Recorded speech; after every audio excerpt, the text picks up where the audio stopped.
So the fourth gate of grief slowly dawned on me. Each of these gates of grief became more and more transparent as I sat with people doing grief ritual work. And you begin to hear certain sentences used over and over again. And one of them is how much I miss the village. I miss being in a circle where we can do this kind of work. And I began to think about, well, that's in its own grief right there. Yeah. That I call this gate, what we expected and did not receive. In other words, we are wired with the same expectations that our deep time ancestors expected. So if we go back 10, 15, 30, 50,000, 100,000 years ago, there was a certain context of welcome into the tribe, into the village, that was complete with story, with myth, with ritual, with shared food, with song, with language, with a deep intimacy with landscape, with the beings within the landscape, with the ancestors. That rich contextual environment was what shaped us as human beings. And almost none of that exists nowadays. We're born into the cult of individualism, where it's you and you alone. And we have forgotten the rich inheritance, what Jung called the unforgotten wisdom at the core of the psyche. I love that phrase. It's unforgotten. Yeah. Many times in grief rituals, at the end of it, somebody will say something like, I've never done anything like this remotely in my life, but it felt oddly familiar. Mm. Now, what is that piece in the psyche that says that was oddly familiar? Well, that's that inheritance. That's that part of us that, if we really pay attention, knows what it's like to be encircled. So knows that what we're looking for is a place to collectively grieve together, to share food together, to dream together, to do the dances together, to Yeah. honor the ancestors. That's what we expected, and almost none of that manifested. What's there instead is this sense of emptiness. And the worst part about this emptiness, Connor, is that we end up blaming ourselves for it. What did I do wrong that I feel so empty inside? How come I feel this way? No one else feels this way. Well, fact is, most everybody carries some of that emptiness. Yeah, it's the primal trauma, I guess. I think you say in the book, it's Yeah. Laing, we're born as Stone Age children. Right. And you say it so beautifully in the book, like we our souls don't notice computer screens and the gray urban landscape, but our souls know candles, they know water, color, Yeah. I the mean, voice of joy. exactly. This was the context in which our psyches, our souls emerged. So to be ripped apart from that, that's part of what, in the old language, that would be called soul loss. The modern lexicon is depression, but depression is the symptom of soul loss. That's not the real disease. The real disease, the real illness, the real wound is that the soul has been deprived of what it anticipated. And for us, we have to grieve that.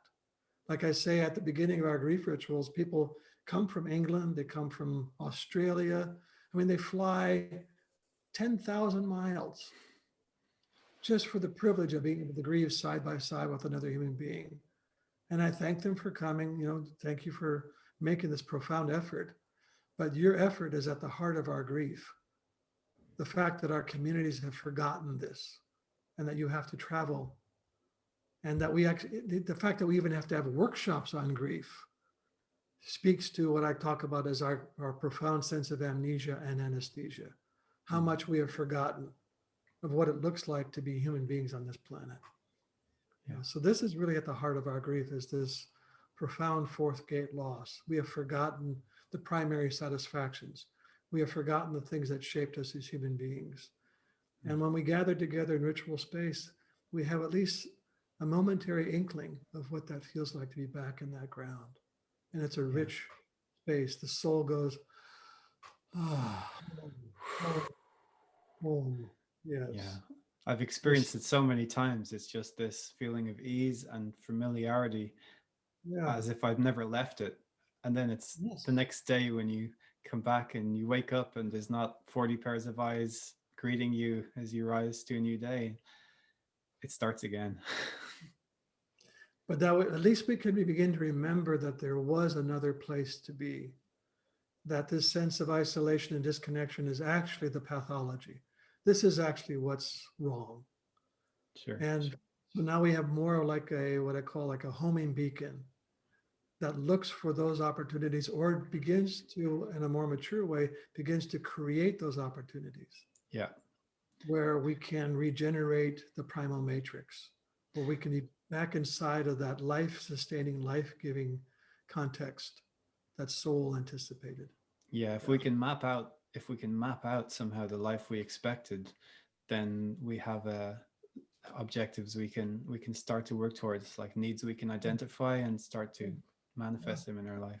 Yeah. It can begin as simple as, once we can again, sing together, tell stories together, be in circle together. It doesn't have Yeah. to be elaborate, complex ritual process. No. It can be very simple. Light a fire. Light a fire, tell the old stories, read a fairy tale to one another. Just begin to remember to remember. You know, Yeah. just what that unforgotten wisdom. What is in that unforgotten wisdom? The answers are there. The answers are there. We can begin to trust that we're ritual creatures, we're communal creatures, we're creatures that know how to sing together, dance together, grieve together, celebrate together, give thanks together. That's not foreign. We know how to do that. Yeah. We just have to break out of the prison cell of our own individualism and come back into the communal bonds of what the soul wants to celebrate. That being said, also, soul loves both sovereignty, its own rich interior life, and intimacy, its own rich communal life. It has what I call the double helix, that they live simultaneously, sovereignty and intimacy. We Yeah. lean one way or the other on any given moment, any given day. But That's we the never, gift of that's the gift of today's culture is the plurality, the opportunities for individual freedom, right? which of course can be inflated too much into the shopping culture. Yes, yeah. Well, that's when you forget primary satisfactions. Yeah. When we're inside primary, like you were saying before, Connor, when you're inside that space of ritual and community, you're not wondering what's on TV tonight. You're not wondering what next thing I can purchase, what's the next iPhone going to look like, or what's the next, car. You're satisfied inside that space. Consumer culture would collapse overnight if we began to remember what primary satisfactions look like, It's and we really simple. invested in them. Yeah. And Everyone around the world has those potentials right there. yeah, we do.